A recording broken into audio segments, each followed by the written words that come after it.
Привитание, поважанное господарство. С вами снова я, Димыч Веселый Неадекват. И на этот раз не анекдот, а нечто серьезное. Я на суполце в Фейсбуку своего сябра, на сторонце своего сябра Михаила Козія сустрэў верш про каханне.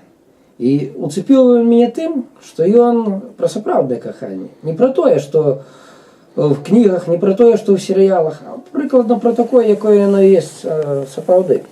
Итак, слухайте, господарство. Ён не кахаў яе, но хутка прывыкаў к яе паведамленням познім і тэлефанаванням. Ён часам ружы ноччу ёй дарыў і фота падабаў яе ў Інстаграм. Ён не кахаў яе, но памятаў все словы, і яна была непаўторнаю ў сабе, і водар валасоў яе жасміна звадзілі ноччу з розуму яго. Ён не кахаў яе, но ціха назіраў, калі на сукенку здымае сонна, валасоў яе распушчаныя пасмы, раскінуўшыся, гулялі па плячах. Ён не кахаў яе, но падабалася яму тое, што неабыякавай была яна, прыстойная, шчырая, недвудушная.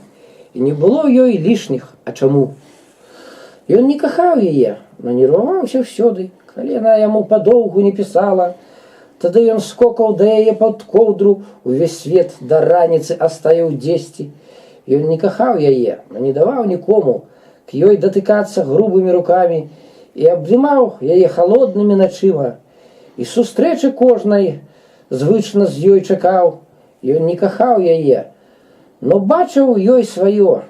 Яна была у лёсе яго не лішняй, яе духі, вішнёвая памада, якаясьці прывабнасць уласціва для яе. Ён не кахаў яе і проста да яе схалодаў, сышоў і стаў з сабой змагацца. Адначасова сонца згасла два. Ён не кахаў яе? Кахаў, канешне ж.